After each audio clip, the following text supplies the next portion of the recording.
Tudo bem com vocês? Então tá bom. Hoje nós vamos compartilhar um pouco da palavra de Deus, uma situação que o Senhor tem colocado no nosso coração acerca da vida prática da vida cristã, daquilo que nós podemos praticar nas nossas vivências, experiências, nas nossas atitudes, não sendo um cristão 007, um cristão secreto que só a gente sabe que é cristão, mas ninguém mais sabe, né? Mas eu quero falar um pouco sobre o duplo aspecto da obra da cruz. Todo mundo sabe, é um fato, é histórico, que Jesus Cristo, há 2000 anos atrás, morreu na cruz, foi crucificado. E eu quero compartilhar um texto que está em Gálatas, capítulo 6, verso 14, que diz assim: mas longe esteja de mim gloriar-me, senão na cruz do nosso Senhor Jesus Cristo, pela qual o mundo está crucificado para mim e eu para o mundo. Pai querido, vem revelar a tua mensagem e estabelecer o teu reino entre nós. Santifica o teu nome, Pai, no seio da tua igreja, para que em tudo o nome de Cristo Jesus seja glorificado. E é no nome dele que nós oramos. Amém. O mundo crucificado para mim e eu para o mundo. Nós vemos aqui duas mortes. A morte do mundo na vida do nascido de novo e a morte do nascido de novo para o mundo. Mas na prática é isso que acontece? Na prática nós todo dia declaramos que estamos mortos para o mundo e as coisas do mundo não têm reflexo, não têm nenhuma ação na nossa vida? A obra de Cristo na cruz do Calvário teve um efeito sobrenatural sobre a vida do homem natural. Mas somente essa obra foi eficaz na vida do regenerado. Não é porque historicamente Cristo foi crucificado há 2000 anos atrás que essa crucificação teve reflexo na vida de todos. Não. E eu vou compartilhar um pouquinho com vocês da minha experiência cristã, que é dividida em duas partes. A minha experiência cristã de caminhada, ela começa quando eu ainda era bem jovem. Eu com 15 anos, eu já era líder de jovens cristãos, mas eu conhecia um Jesus que tinha morrido pelos meus pecados, que tinha sido crucificado, que tinha perdoado todos os meus pecados. Uma vez eu tentei pregar para um amigo meu e falar da obra de Cristo na cruz. Ele virou para mim e falou: Mário, isso aconteceu há 2000 anos atrás, eu não estava lá e eu não tenho culpa disso. A visão dele é que a crucificação de Cristo é uma coisa distante, muito longínqua, que é uma verdade, na consciência dele, ele sabia, mas aquilo não tinha efeito na vida dele, assim como não tinha na minha. Eu conheci o Jesus da cruz, crucificado. Eu não conhecia nem o Jesus vivo, ressurreto.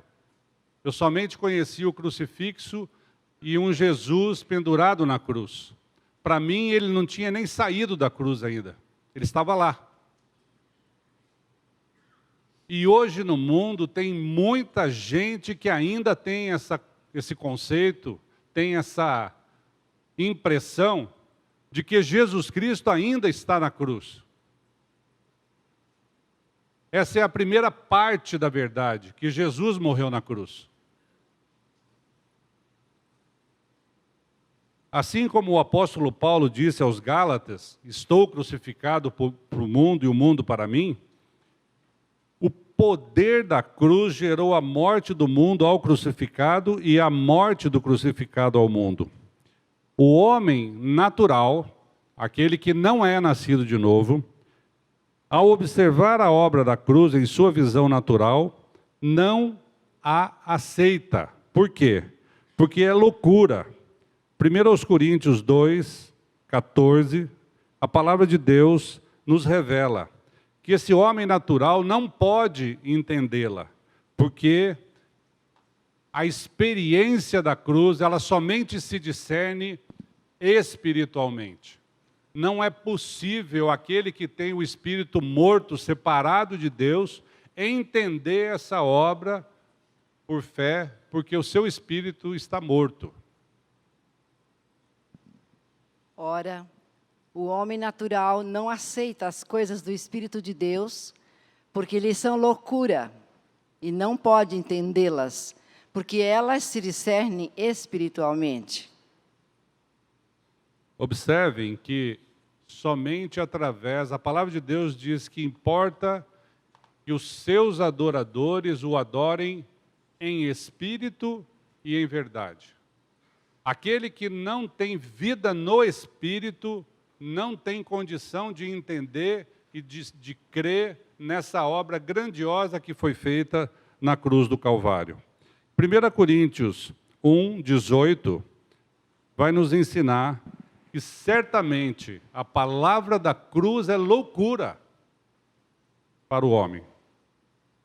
Certamente, a palavra da cruz é loucura para os que se perdem, mas para nós que somos salvos, poder de Deus. Vejam então que o apóstolo Paulo faz uma divisão. A palavra da cruz, ela é loucura para os que se perdem, mas para os salvos, ela tem um significado poderoso. Para os salvos, a palavra da cruz, a obra da cruz, ela é o poder de Deus. Foi através daquela cruz que muitas pessoas têm a impressão que ela ainda está lá com Jesus Cristo morto. É através daquela obra sobrenatural que nós ganhamos a salvação. E isso é tão importante e muitas vezes nós não ganhamos, não temos essa dimensão. Então, ora, o homem natural, aquele que não crê, cujo espírito está separado de Deus, ou seja, morto para Deus, não tem esse entendimento acerca da crucificação de Jesus. Por quê? Primeiro, porque o mundo o leva a pensar equivocadamente que a crucificação se resume em que Cristo morreu por nossos pecados. Cristo morreu por nossos pecados. Quando eu creio somente na primeira parte, somente até a morte de Jesus, eu até creio que eu posso ter uma vida boa. Creio que eu sou pecador, pratico pecados, Jesus Cristo morreu lá naquela cruz como um sacrifício. Eu sou um grande admirador de Jesus Cristo porque Ele morreu e fez um sacrifício em meu favor, em meu benefício. E aí então eu tenho Jesus como meu ídolo, Ele é aquele que morreu na cruz para me dar o perdão dos meus pecados, Ele alivia a minha culpa toda vez que eu peco, eu chego diante de Deus, eu confesso os meus pecados, eu tenho certeza que eu sou perdoado e eu estou livre para continuar pecando. É ou não é? Eu estou livre porque eu só sei a metade, eu só chego até aquele ponto e não avanço mais. De fato, o homem natural não tem ouvidos para si, só tem ouvidos para si e para o mundo, e não para discernir o que Cristo fez por nós na cruz. Somente a palavra de Deus, esse texto que nós vamos ler, que está em Hebreus 4:12. Somente a palavra de Deus, que é viva eficaz, é poderosa para dar esse entendimento, para abrir o nosso coração. Porque a palavra de Deus é viva e eficaz, e mais cortante do que qualquer espada de 2 gumes, e penetra até ao ponto de dividir alma e espírito, juntas e medulas, e é apta para discernir os pensamentos e propósitos do coração. O homem natural que vive exclusivamente debaixo do seu próprio governo. Então eu sei que há 2000 anos atrás teve um camarada chamado Jesus Cristo que foi crucificado. Historicamente isso é comprovado. Eu creio que aquela morte foi para perdoar os meus pecados, mas eu tenho uma justiça própria que não me deixa mudar de vida, porque eu ando pela minha própria vontade. Eu olho para Ele como aquele que alivia a minha culpa, no entanto, eu vivo a minha vida de acordo com o meu coração enganoso, o meu coração que é corrupto, pecando e, ao mesmo tempo, aliviando a culpa, sabendo que os meus pecados foram perdoados. Só que a minha justiça, a minha Bíblia compara como trapo de imundícia. A minha justiça, a justiça do homem, é como um trapo de menstruação. Ela não vale nada. A minha justiça somente vem em meu benefício. A minha justiça justifica o meu comportamento totalmente errado. A minha justiça alivia a minha culpa, dando desculpas para os meus pecados. Eu pratico o pecado e eu explico o meu pecado. Eu erro e explico o meu erro. Eu minto e justifico a minha mentira. Eu roubo e justifico o meu roubo. Porque eu não quero sentir peso de culpa pelas coisas erradas que eu faço. Mas o meu coração traz esse peso, traz essa balança que diz que eu estou fazendo tudo errado. Mas a minha justiça própria não tem valor. É como um trapo de imundícia. Romanos 3, de 10 a 12. Nós vamos ver que não há nenhum justo, nenhum sequer. Como está escrito, não há justo, nenhum sequer. Não há quem entenda, não há quem busque a Deus. Todos se extraviaram, a uma se fizeram inúteis. Não há quem faça o bem. Não há nenhum sequer.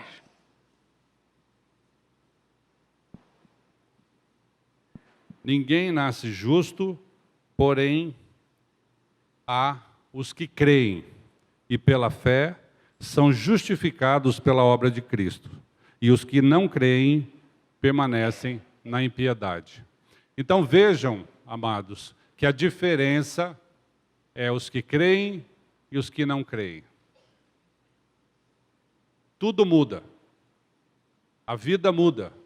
O comportamento muda a partir da vida e não da morte. Nós temos um Deus que é o Deus da vida e não da morte.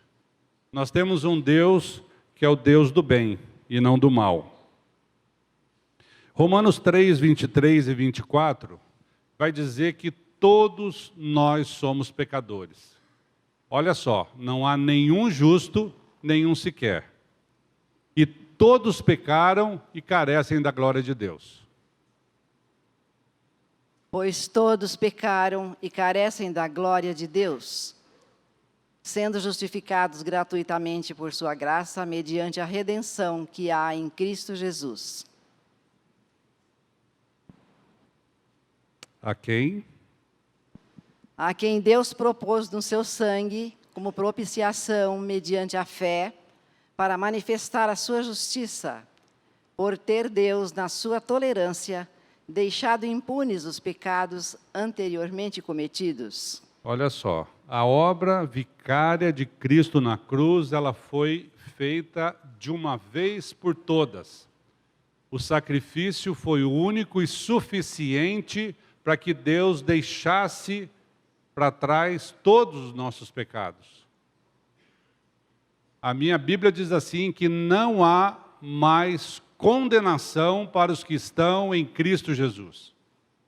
Não há mais condenação. Para quem? Para os que estão em Cristo Jesus. Quando a Bíblia fala em, o que significa em? Significa aquele que está incluído, junto, que foi atraído, aquele que morreu juntamente com ele, mas também, por outro lado, aquele que ressuscitou juntamente com ele. Eu quero pegar nesse texto aí 3 palavrinhas. Todos pecaram e carecem da glória de Deus, sendo justificados. Quem é justificado? Quem é que se torna justo? Já vimos que não há nenhum justo, a Bíblia diz que não há nenhum justo, nenhum sequer. Só que a nossa justiça não tem valor, mas a justificação por meio do sangue derramado de Cristo Jesus, ela nos lava de todo pecado. Essa justificação que nós recebemos através do sacrifício não é somente o perdão dos pecados, mas é a aceitação de cada um de nós que crê no seu corpo. E aí depois ele vai falar que depois da justificação gratuita mediante a graça. Olha só, parece até uma redundância. Gratuitamente por sua graça, é de graça 2 vezes. Então não tem o que você faça, meu amado, para ser salvo. Você não pode fazer absolutamente nada, porque Cristo já fez tudo. E aí ele vai falar da redenção. O que significa redenção? É o pagamento do preço. Jesus Cristo pagou o preço. E qual era o preço? Na minha Bíblia diz que o salário do pecado, o pagamento do pecado, aquele que alegra o nosso coração no dia 5 de todo mês, o salário do pecado é a morte. Mas não é a minha morte, não é a sua morte, foi a morte de Cristo na cruz. E a melhor notícia é que aquela crucificação, ela não aconteceu há 2000 anos atrás. Ela aconteceu antes da fundação do mundo. Porque Deus já tinha preparado a salvação para cada um de nós antes da fundação do mundo. Então nós temos um Deus que nos ama de tal maneira, que Ele já sabia de todas as coisas, inclusive que nós íamos um dia conhecer essa verdade através do Evangelho de Cristo Jesus. E conhecendo essa verdade, nós íamos crer. E se você crê que Cristo morreu naquela cruz e você morreu juntamente com Ele, como diz em João 12:32. Esse texto eu não coloquei aí. Mas Jesus diz assim, e quando eu for levantado da terra, eu atrairei todos a mim mesmo. Aquela atração, quando ele fala que ele atraiu todos, ele atraiu cada um de nós no seu corpo, para nos levar a morrer juntamente com ele. E a terceira palavra é mediante a fé. Então, o que vai mudar na nossa vida, que nós vamos deixar a primeira parte do Evangelho, que é somente até a crucificação. Nós vamos deixar a primeira parte, que vai somente até a morte de Cristo Jesus, e nós vamos partir para a segunda parte, mediante a fé. Segundo, o homem natural, estando separado ou morto para Deus, não tem a revelação. Não crê e não tem noção dos efeitos da obra de Cristo. Quando Jesus foi crucificado, ele nos atraiu e nos incluiu. Gálatas 6:14, Paulo escreve para nos ensinar. Ele diz assim, mas longe esteja de mim gloriar-me, senão na cruz do nosso Senhor Jesus Cristo, pela qual o mundo está crucificado para mim e eu para o mundo. Novamente eu trago esse texto aqui do início, que eu estou crucificado para o mundo e o mundo para mim. Eu quero que você olhe dentro do teu coração, faça uma análise dentro do teu coração. Você morreu para o mundo? O mundo está morto para você?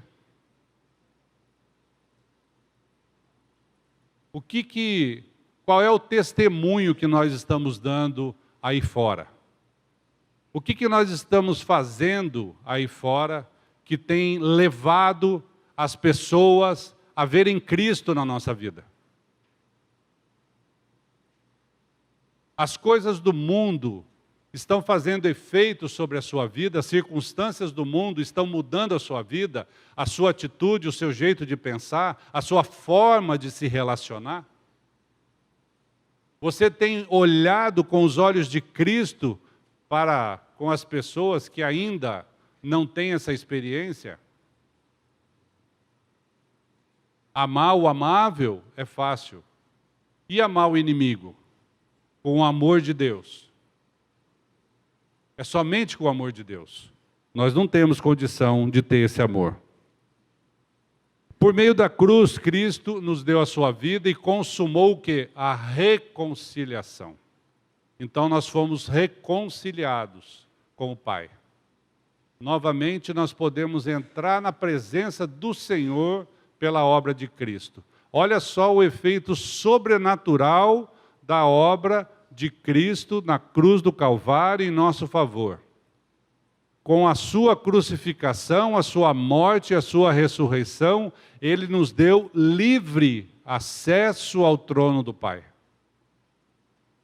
Hoje nós podemos nos achegar diante do Senhor.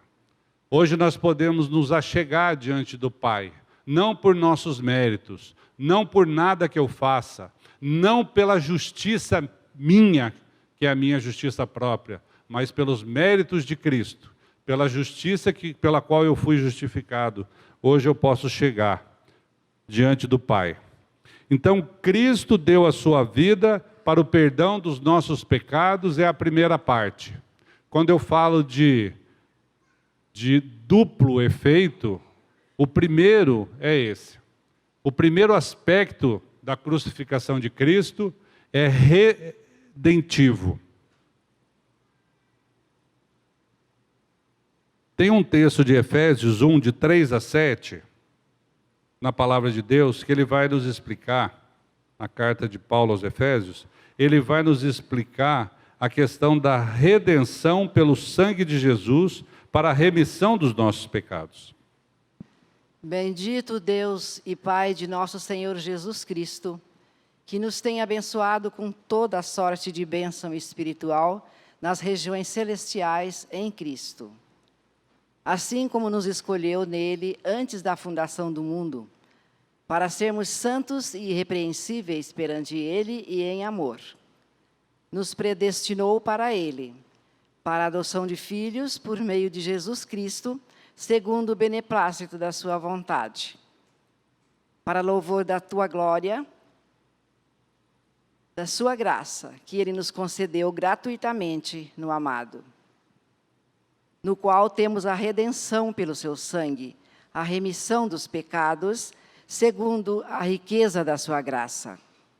Paulo não se cansa de escrever que é gratuitamente por sua graça, que é redenção e que é remissão dos pecados. Ou seja, é de graça e a dívida foi paga.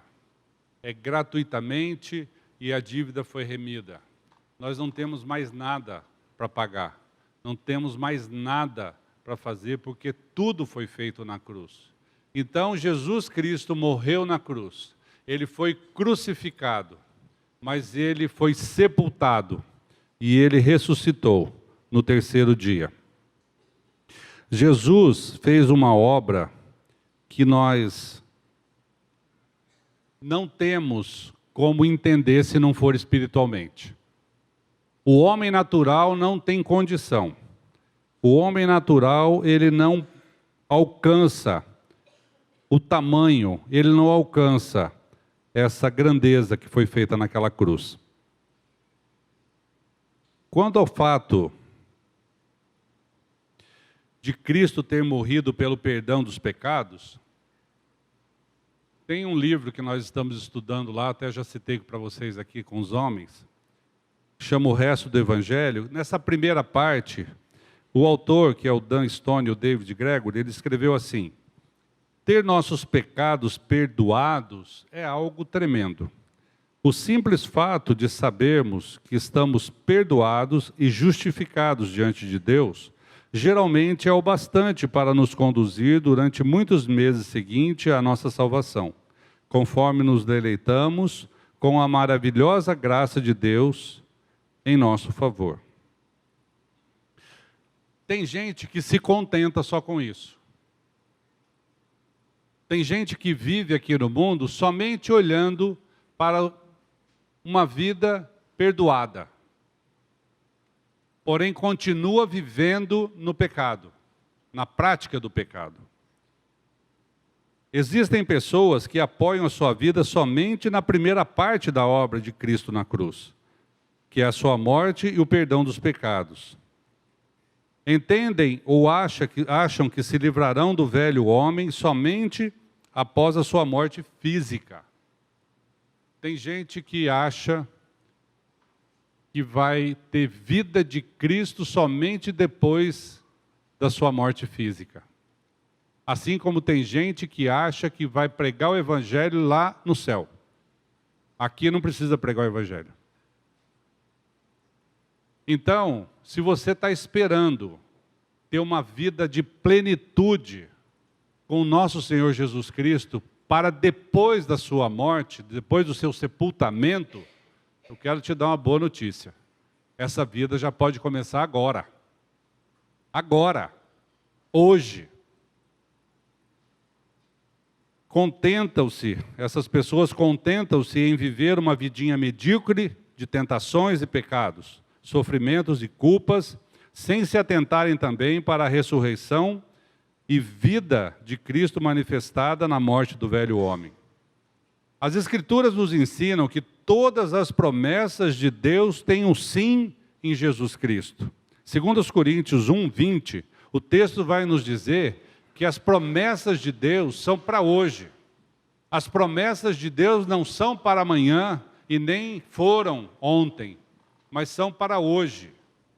E Deus é fiel, Ele cumpre as suas promessas em Cristo Jesus, hoje na sua vida e na minha vida. Porque quantas são as promessas de Deus, tantas tem nele o sim. Porquanto também por ele é o amém, para a glória de Deus, por nosso intermédio. Olha só, em Cristo Jesus nós temos o sim. E isso é presente, e não é para a eternidade. A vida de Cristo é para hoje. A morte do velho homem na cruz de Cristo e o nascimento da nova criatura é uma realidade. A morte do velho homem e o novo nascimento, a nova criatura, é uma realidade. Não devemos ficar achando que isso é um sonho, que isso é uma coisa que não pode acontecer agora, eu tenho que fazer muitas coisas, é muito difícil, eu tenho que carregar muito peso, eu tenho que ser religioso. Não. Na cruz de Cristo foram dois aspectos que aconteceram. Primeiro foi a morte de Jesus na cruz, que levou os meus pecados. Por isso João Batista diz: eis o Cordeiro de Deus que tira os pecados do mundo. E definitivamente Jesus Cristo tirou o pecado do mundo. Mas não foi só isso que Ele fez. Ele nos deu a salvação através da nossa inclusão na sua morte e uma nova vida através da ressurreição. Por isso, lá em 2 Coríntios, o apóstolo Paulo fala assim: levando sempre e por toda parte o morrer de Jesus, para que a sua vida se manifeste em nosso corpo mortal. Existem dois aspectos: levar o morrer, para que a sua vida se manifeste. Então nós não devemos esperar a eternidade, não esperar chegar lá no céu, para a gente começar a viver a vida de Cristo, porque Cristo já vive naquele que crê, Cristo já é a vida daquele que é novo nascido, Cristo é a vida daquele que crê na sua inclusão, na sua morte, na sua ressurreição, Cristo é a vida daquele que por fé crê que morreu e está justificado dos seus pecados, e Cristo é a sua vida. Então, meu amado, se você anda aqui nesse mundo, achando que você tem uma vida boa, mas crendo que somente os seus pecados foram perdoados e você está aliviado da sua culpa, saiba que há algo melhor. Há algo maior. Há algo concreto, que é a morte do homem velho, a morte do pecador e o nascimento do novo homem. Segundo aos Coríntios 5, de 14 a 17, eu ia ler só o 17, mas eu vou pegar do 14 ao 17, porque a Bíblia nos ensina que se alguém está em Cristo, é uma nova criatura. Pois o amor de Cristo nos constrange, julgando nós isto: um morreu por todos, logo todos morreram. E ele morreu por todos, para que os que vivem não vivam mais para si mesmos, mas para aquele que por eles morreu e ressuscitou. Assim que nós, daqui por diante, a ninguém conhecemos segundo a carne, e se antes conhecemos Cristo segundo a carne, já agora não o conhecemos deste modo. E assim, se alguém está em Cristo, é nova criatura. As coisas antigas já passaram, eis que se fizeram novas. Cristo mudou a sua vida? Como viver essa vida de Cristo na prática? Se ficarmos somente na primeira parte do Evangelho, somente na crucificação, pensando que Cristo morreu pelos meus pecados estão perdoados, eu posso perguntar, e eu já ouvi muito essas perguntas: Mário, como que eu vou colocar isto na prática? Como que eu vou controlar os meus próprios atos pecaminosos? Como que eu vou evitar pecados? Afinal, como eu faço isso funcionar na minha vida? Você está falando de uma mudança de vida, você está falando de uma transformação, você está falando de uma vida regenerada, mas eu não sinto nada, eu não vejo nada, nada muda na minha vida. Como que eu faço esse negócio funcionar? Meu amado, não é você que faz. Não é você que faz. Se você ainda quer continuar fazendo, tira, como que o Gilberto fala? Tira o horse, tira o cavalo da chuva. Em resumo, tira o cavalo da chuva. Você não vai fazer funcionar. Não vai funcionar no teu próprio esforço. Não vai funcionar você levantando de manhã e falando assim: hoje eu não vou pecar. Você consegue? Você consegue fazer isso? Não consegue. Mas Cristo em você, o Santo morando em você, aquele que te salvou, aquele que tirou o pecado do mundo, aquele que te regenerou, te deu uma nova vida, esse consegue, esse faz, esse faz.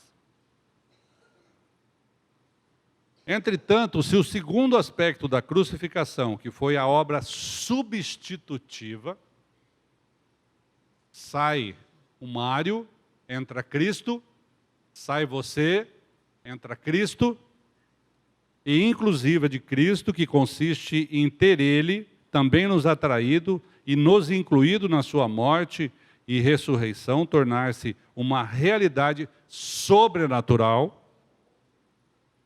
Essa verdade transformará o seu agir e deixará de ser somente uma obra redentiva e passará a ser uma obra substitutiva.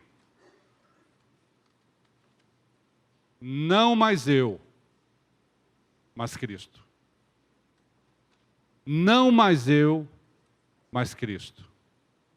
Você é capaz de confessar isso como Paulo confessou? Não mais eu, mas Cristo. Agora não já sou mais eu. Eu estou morto, gente. Eu morri para o mundo. Agora é Cristo na minha vida. Ele é o cabeça e nós os membros. Eu quero ler um texto de 1 Coríntios 15, dos versos 44 ao 49. 1 Coríntios 15, de 44 a 49. Semeia-se corpo natural, ressuscita corpo espiritual. Se há corpo natural, há também corpo espiritual. Pois assim está escrito: o primeiro homem, Adão, foi feito alma vivente. O último Adão, porém, é espírito vivificante. Mas não é primeiro o espiritual, e sim o natural, depois o espiritual. O primeiro homem formado da terra é terreno, o segundo homem é do céu. Como foi o primeiro homem, o terreno, tais são também os demais homens terrenos. E como é o homem celestial, tais também os celestiais. E assim como trouxemos a imagem do que é terreno, devemos trazer também a imagem do celestial. Coisa linda. Olha que coisa linda. Assim como é o homem celestial, também nós seremos celestiais. Assim como é a imagem do celestial, também vem a ser a imagem do homem aqui na terra. Eu quero pensar essa expressão do versículo 48, que Spurgeon, na verdade foi Spurgeon que fez isso, como é o homem celestial, tais também os celestiais. Se você morreu com Cristo, se você ressuscitou com Cristo, você já não é mais um homem natural, você agora é um homem espiritual e celestial. Aquele que é celestial, ele pensa nas coisas lá do céu e não nas coisas que são da terra. Por isso é que nós morremos para o mundo e o mundo morreu para nós. Porque agora nós não somos mais do mundo, agora somos celestiais. Nós somos apenas passageiros aqui neste mundo, nós somos peregrinos aqui neste mundo. Aí Spurgeon, ele escreve assim acerca dessa experiência. O corpo místico de Cristo não é uma combinação absurda de opostos. Os membros eram mortais e, portanto, Jesus morreu. A cabeça glorificada é imortal, portanto, o corpo é imortal também. Pois assim está registrado em João 14:19. Porque eu vivo, Jesus disse, gente, porque eu vivo, vós vivereis. Porque eu vivo, vós vivereis. Você não é um morto. Você não é um sem valor. Você vale a morte de Jesus Cristo, a vida de Cristo naquela cruz. Porque eu vivo, vós vivereis. Como é com o nosso amado cabeça, também o é com o corpo. Se Cristo é o cabeça e nós somos o corpo, a igreja de Jesus Cristo, nós somos o corpo. Se Cristo é imortal, o corpo também é imortal. Ou não? Ou a cabeça é diferente do corpo? Um cabeça escolhido e membros escolhidos. Um cabeça aceitável e membros aceitáveis. Um cabeça vivo e membros vivos.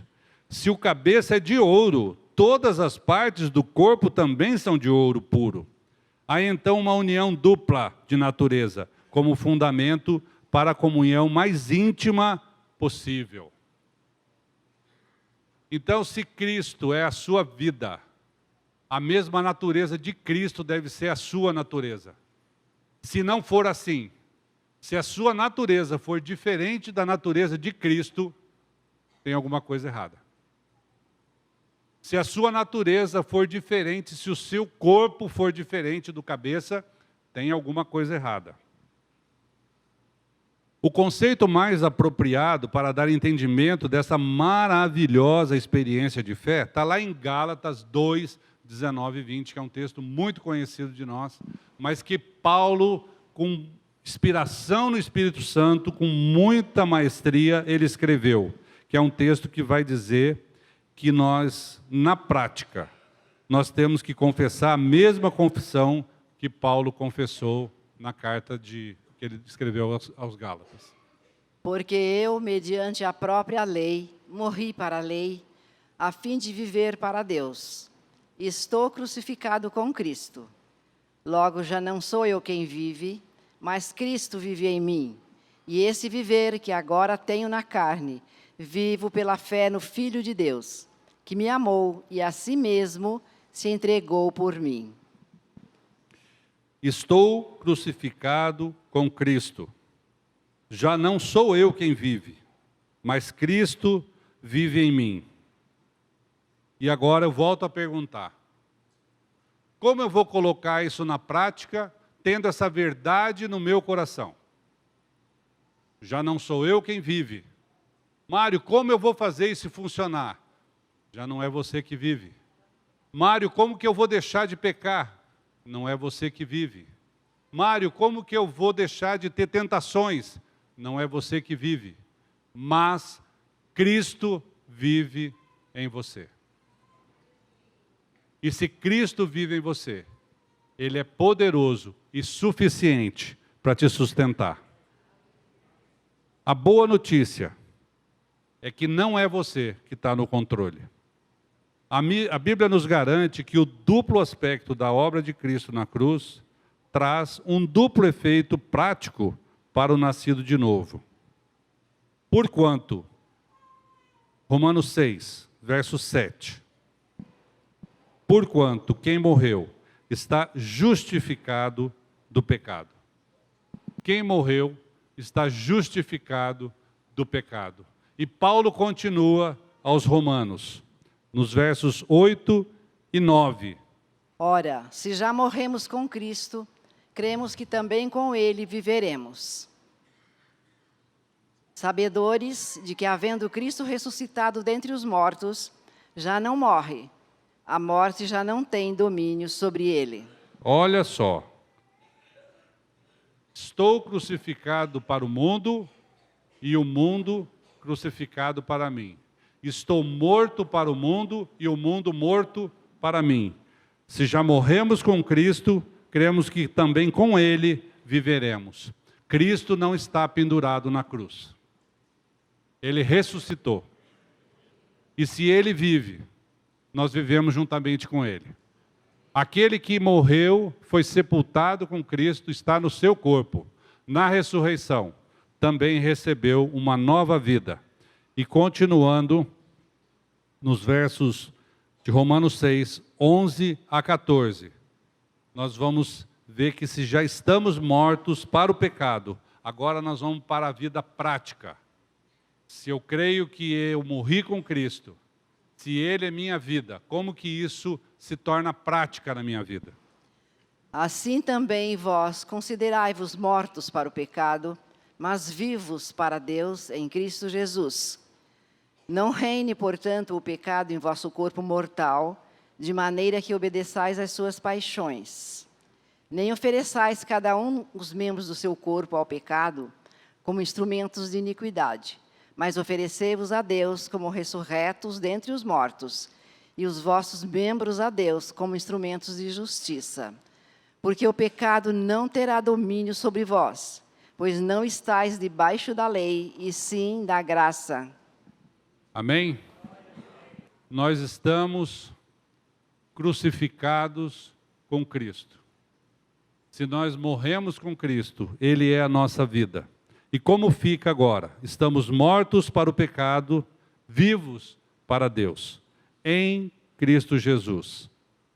Spurgeon, quando ele faz aquela narrativa que eu li para vocês aqui, dizendo que se Cristo é o cabeça e nós fazemos parte como membros do corpo de Cristo, portanto nós também nos tornamos homens e mulheres espirituais, celestiais e imortais.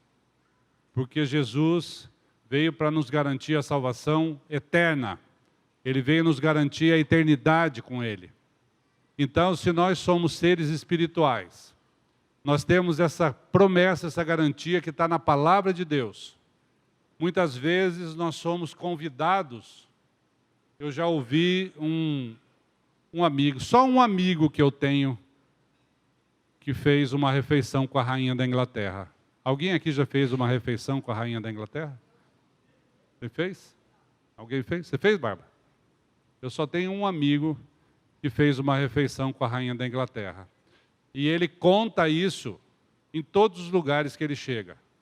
Ele fala sobre isso para todas as pessoas que ainda não sabem.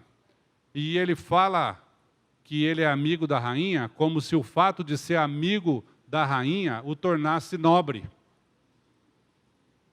Porque, afinal de contas, eu sou amigo da rainha, então o meu status aumentou. Agora, Jesus Cristo, ele vem para se unir, não a amigo da rainha. Ele veio para se tornar homem, para morrer a nossa morte. Ele veio se identificar conosco na morte, para que a gente nos identificasse com ele na vida. Ele veio morrer a nossa morte para nos dar a sua vida. E ele não perguntou para nenhum de nós aqui se nós somos amigos da rainha, se nós temos dinheiro, se nós temos poder, se nós temos status. Mas Jesus Cristo veio para o miserável. E ele veio pegar um miserável que sou eu e você, e levar no seu corpo santo, a morrer juntamente com ele. Gente, se isso não fizer diferença na sua vida e na minha vida, não tem mais nada que possa fazer. Essa obra de Cristo na cruz, a obra da cruz do Calvário, ela teve um poder tão sobrenatural, que ela veio para transformar vidas, que ela veio para trazer salvação, trazer santidade e para nos levar à eternidade com o Pai. Você crê nisso? Amém? Se você crê, vamos orar junto então. E vamos colocar diante do Pai a nossa gratidão. Pai querido, nós te louvamos. Nós te agradecemos por tão grande salvação que o Senhor trouxe para cada um de nós naquele corpo santo de Cristo na cruz do Calvário. Pai amado, nós te louvamos, nós te bendizemos pela beleza da tua santidade e clamamos para que o Senhor venha revelar essa verdade no coração daquele que ainda não tem, no coração daquele que ainda não crê, para que mais e mais pessoas venham ganhar essa experiência, Pai, para que vidas sejam salvas e transportadas do império das trevas para o seu reino de luz. Pai, nós intercedemos em nome e em favor daqueles que ainda não creem e que, pelos méritos de Cristo Jesus, o Senhor faça esse milagre na vida desse nosso irmão. E é no nome santo e poderoso de Cristo Jesus que nós oramos. Amém. A Livraria PIB Londrina procura selecionar cuidadosamente seus títulos e autores a fim de oferecer um conteúdo alinhado com o Evangelho de Jesus Cristo. Bíblias, livros de teologia, devocionais, literatura infantil, biografias, comentários bíblicos e muito mais. Dispomos também de um acervo de CDs e DVDs das mais de 5.000 mensagens ministradas na Primeira Igreja Batista em Londrina. Visite a Livraria PIB Londrina e conheça ainda mais. Livraria PIB Londrina, de segunda a sexta, das 13h30 às 18 horas. Endereço na Avenida Paraná, 76A, próximo ao Calçadão, bem no centro de Londrina. Ligue para 3372-8921 ou acesse o site www.livrariapiblondrina.com.br.